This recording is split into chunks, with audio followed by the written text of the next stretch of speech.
मतलब है श्रद्धा।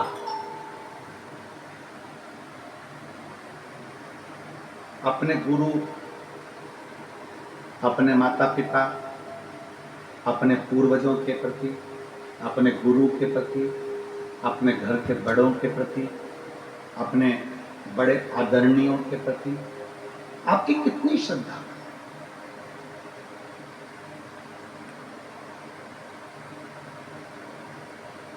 दुनिया के लोग कहते हैं कि अगर हम पितरों का स्मरण ना करें तो हमारे पितर रुष्ट हो जाते हैं। हम अपने पितरों का भजन ना करें तो हमारे पितर रुष्ट हो जाते हैं। परशु महापुराण की कथा कहती है, कोई ने कहा कि नखून मत काटना, पितर रुष्ट हो जाएंगे। कोई ने कहा महिलाएं ज्यादा श्रृंगार मत करना, पितर रुष्ट हो जाएंगे। कोई ने कह दिया नया साड़ी मत लेना, नया वस्त्र मत लेना, पितर रुष्ट हो जाएंगे। पहले आप और हम समझें कि पितृपक्ष का मतलब क्या है। आस्था चैनल के माध्यम से जितने मेरे श्रोता भाई बहन इस वनवासी क्षेत्र से, छत्तीसगढ़ की इस परम भूमि से, धमतरी जिले से, रामपथ गमन पक्ष में दुनिया के लोग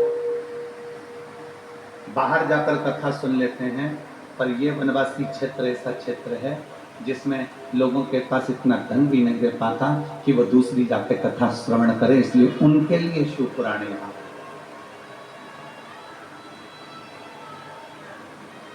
ये कथा उनके लिए आई है जो अपने गांव से बाहर। पितृपक्ष को हम समझे। किसी ने कहा नखून मत काटना, किसी ने कहा नया कपड़ा मत लेना, पितृपक्ष में 16 दिन नए कपड़े नहीं लेना चाहिए। कोई कहे ये नहीं करना चाहिए, कोई कहे मकान का मुहूर्त, कोई कहे ये मुहूर्त, कोई कहे वो मुहूर्त, कोई कहे अच्छा काम करने के लिए मत जाओ, अच्छा मंगल कार्य के लिए आगे मत बढ़ो। शिव महापुराण की कथा कहती है कि पितृ बुरे नहीं होते,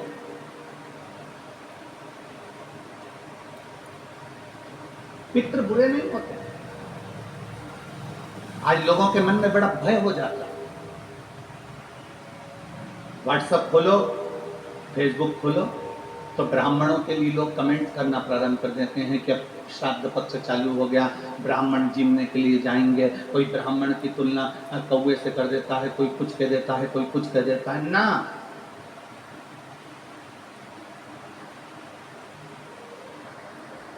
गायत्री करने वाला ब्राह्मण, वेद पाठ करने वाला ब्राह्मण, संध्या करने वाला ब्राह्मण की तुलना किसी साधारण से नहीं होती, उसकी तुलना तो स्वयं नारायण और ब्रह्मा से होती है, स्वयं नारायण और ब्रह्मा से होती है। किसी ने कहा कि तुम अभी नया वस्त्र मत लो, पितृपक्ष चलो, नया काम मत चालू करो, पितृपक्ष चल रहा है। श्राद्ध का मतलब क्या है? श्राद्ध का मतलब है आपकी पूर्ण श्रद्धा, आपका पूर्ण विश्वास, आपका पूर्ण भरोसा, पूर्ण श्रद्धा, पूर्ण विश्वास, पूर्ण भरोसा। आप इतने सारी मात्रा में आए हो, लाखों की संख्या में, हजारों की संख्या में यहां पर पहुंचे हो। आप लोगों की श्रद्धा है तभी तो आप यहां पहुंचे हो। अगर श्रद्धा नहीं होती तो कोई इस भूमि से मेरे राम अयोध्या चलकर निकलकर लंका के लिए गए थे, लंका के लिए गए। हमसे कई लोगों ने कहा कि आप धमतरी की कहीं व्यवस्था, हमको तो इसी गांव में रुकना है जिस गांव में मेरे राम जी रुक कर गए थे, जिस गांव से मेरे राम जी निकल कर गए थे, हमें तो वही रुकना, हमें वही रुकना। आप तो बस भगवत भजन का आनंद है, सुख है। हमें इस मार्ग से जो भक्ति है वो जनमानस तक भेजना है। और ये कथा जो वनवासियों के बीच में आई है, ये कथा जो जनमानस के बीच में आई है, उसका एक आनंद है, मतलब नहीं है। पितर आपका बुरा करेंगे ये श्राद्ध का मतलब नहीं है। पितृ आपको श्राप देंगे, ये श्राद्ध का मतलब नहीं है, ये पितृपक्ष का मतलब नहीं है। नया कपड़ा मत लो, ये मत करो, वो मत करो, मुहूर्त मत करो, नए मकान की बात मत करो, संबंध की बात मत करो, शादी की बात मत करो, पितृपक्ष चल रहा है, श्राद्ध चल रहा है। लोगों ने भय पैदा कर दिया पितृपक्ष का, श्राद्ध पक्ष का। पर यदि कूर्म पुराण को पढ़ा जाए, यदि देवी भागवत को पढ़ा जाए, यदि लिंग पुराण को पढ़ा जाए, यदि शिव महापुराण को पढ़ा जाए, तो हमारा शास्त्र कहता है कि पितृपक्ष से सुंदर कोई पक्ष नहीं हो सकता, जिसमें पितरों का भी आशीर्वाद देवताओं के साथ मिलता है।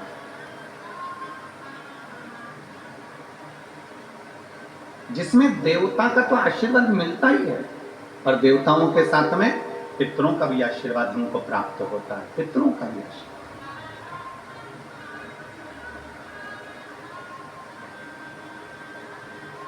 पितरों का भी वर हमें प्राप्त होता है।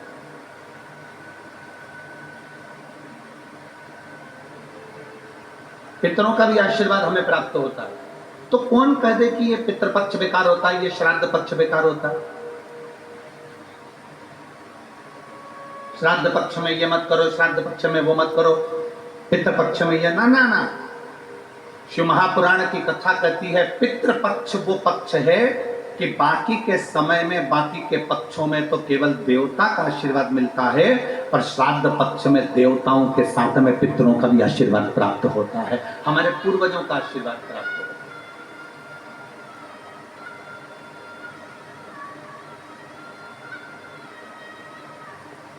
श्राद्ध का मतलब है श्रद्धा। आपकी श्रद्धा कितनी है? कितने लोग हैं यहाँ पर जो बैठे हैं जो शंकर जी के मंदिर में एक लोटा जल चढ़ाते? जरा हाथ उठाओ। सब चढ़ाते हो? रख लो, वापिस रखो, वापिस रखो।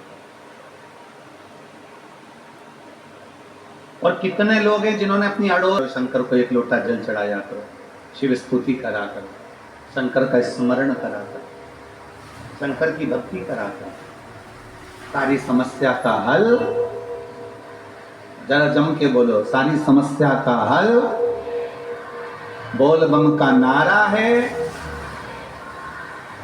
आपने अपनी पड़ोसन से कहा होगा मंदिर जाया करो, इससे कहा मंदिर जाया करो, पीछे वाली से कहा मंदिर जाया करो। क्यों? किस लिए? तुम्हारी पड़ोसन के मंदिर जाने से सीवर वाले महाराज का कोई फल है क्या? तुम्हारी पड़ोसन के मंदिर जाने से सीवर वाले महाराज को कुछ मिलने वाला है क्या? तुम्हारे मंदिर जाने से या तुम्हारी पड़ोसन के मंदिर जाने से या पीछे वाली धड़ोसन के मंदिर जाने से सीवर वाले महाराज को कुछ मिलेगा क्या? तुम्हारी पड़ोसन के मंदिर जाने से किसी को कुछ नहीं मिलेगा, पर तुम्हारी पड़ोसन के मंदिर जाने से तुम्हें जरूर प्राप्त होगा। क्या? वो मार्ग बताने से परमात्मा का दरवाजा प्राप्त हो जाता है, मंजिल प्राप्त हो जाती है। एक कथा आती है बड़ी सुंदर सा कि एक वकील साहब थे,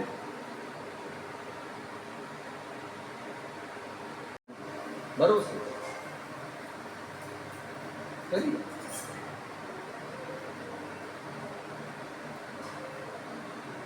एक चावल का दाना अशोक सुंदरी की जगह, अशोक सुंदरी का स्थान मालूम है ना सबको? बोलो बोलो, जम के बोलो जरा, सबको मालूम है ना? अशोक सुंदरी की जगह और एक चावल का दाना मेरे देवाधिदेव महादेव। कोई कितना भी कहे श्राद्ध का समय गलत समय नहीं है। कोई काम आपको शुरू करना है तो पितृपक्ष में शुरू कर सकते हैं, उसमें देवता और पितर दोनों का होता है, दोनों का।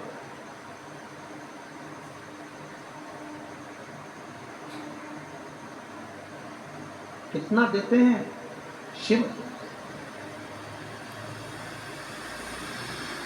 शिव महापुराण में कथा आती है पितरों की 3 बेटियां, मैना, धन्या, कला।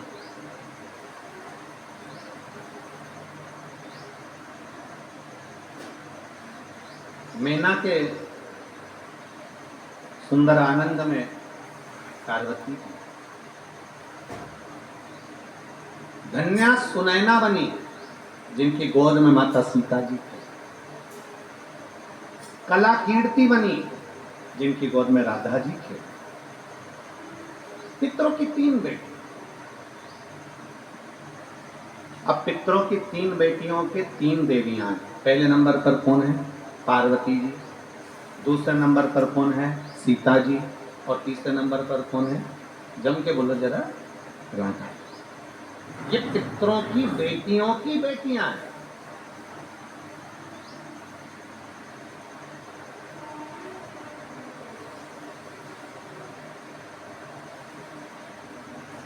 अगर पितृपक्ष बेकार होता, श्राद्ध पक्ष अगर बेकार होता, तो इन 3 देवियों का नाम उच्चारण करने से जीव कैसे पार हो जाता है? जरा विचार तो करो कि हमारे यहाँ गौरी शंकर सीताराम राधे श्याम उच्चारण करा जाता है। राधा का नाम स्मरण किया, सीता का नाम स्मरण किया, पार्वती जी के नाम का स्मरण किया, पार्वती जी के नाम का स्मरण किया। कैसे पार कर सकते? बस पितृपक्ष में एक काम चालू करो। पितृपक्ष में बन सके गौ माता को रोटी दो, पितृपक्ष में बन सके गौ माता को जल दो, पितृपक्ष में बन सके तो भूखे को भोजन कराओ, प्यासे को पानी पिलाओ। पितृपक्ष में बन सके, तुम्हें किसी ने कह दिया, कोई विद्वान ने तुम्हें बता दिया कि तुम्हारे पितृ दोष है, तुम्हारे घर में काल सर्प दोष है, तुम्हारे घर में ऐसा दोष है, तो एक काम चालू करो। 16 दिन श्राद्ध के एक चावल का दाना देवाधिदेव महादेव के शिवलिंग पर समर्पित करो, दूसरा चावल का दाना अशोक सुंदरी की जगह पर समर्पित करो, और 1 लोटा जल पहले अशोक सुंदरी वाली जगह पर थोड़ा सा चढ़ाओ, उसके बाद शंकर भगवान को उस जल को अर्पित करो। अपना गोत्र बोलकर, अपने पितरों का स्मरण कर कर आपका पितृ दोष अपने आप शांत हो जाएगा, दोष मिट जाएगा। आपका पितृ दोष शांत, आपका दोष सुना।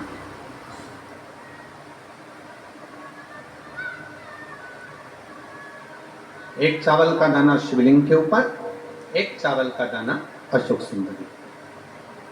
और जल कहां चढ़ाना है? पहले जम के बोलो जरा, आवाज नहीं आई, जम के बोलो जरा। अशोक सुंदरी की जगह। और फिर जल कहां चढ़ाना है? शिवलिंग के ऊपर। शंकर बाबा क्या बोलकर? अपना गोत्र। जिसको गोत्र नहीं मालूम उसको एक चीज मालूम होना चाहिए, शंकर का नाम। श्री शिवाय नमस्ते, ओम नमः शिवाय, नमः शिवाय, गौरी शिव।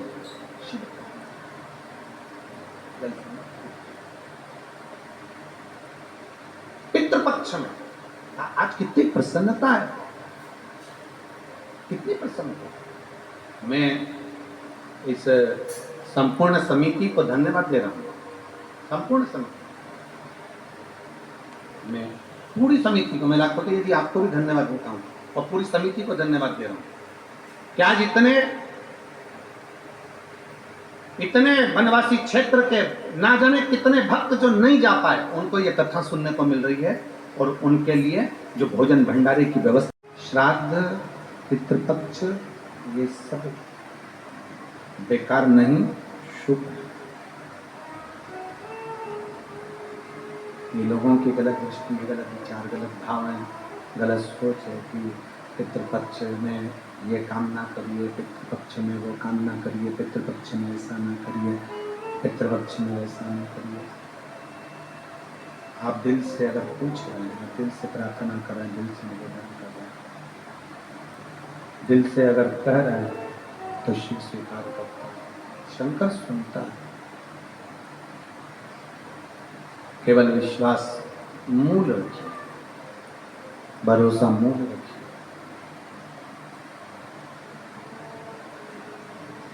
दृढ़ता के साथ में किया गया भजन, दृढ़ता के साथ में किया गया पूजन, दृढ़ता के साथ में किया गया कीर्तन हमारे जीवन का सुख प्राप्त करता है, सुख प्राप्त।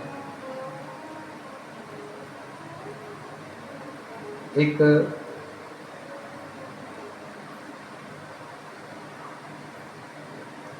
जैसे अपने कपड़ों को रोज झटक कर पहना जाता है। अपने कपड़ों में से धूल जड़ाकर झटक कर जैसे पहना जाता है, उसी तरह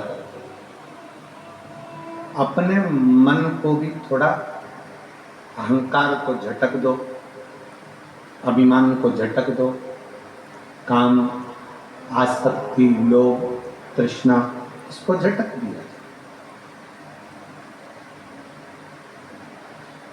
जितना अभिमान भीतर बंधा रहेगा तो परमात्मा मिल जाएगा। अहंकार को जब हम दूर हटा देंगे, भ्रांतियों से हम दूर हो जाएंगे तो शिव मिल जाएगा। आधे से ज्यादा मनुष्य तो भ्रम में जीता।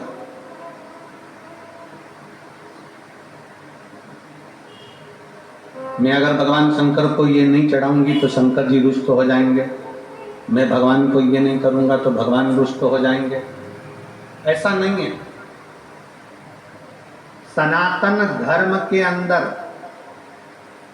हिंदू धर्म के अंदर, सनातन धर्म के अंदर कहीं नहीं लिखा कि भगवान रुष्ट होते हो।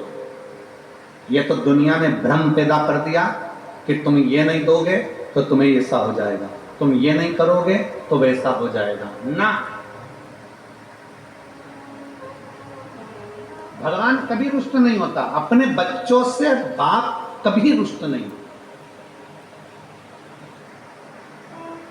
और दूसरे की तो हम नहीं कहें, पर हमारा भोलेनाथ, उसका नाम क्या है? भोले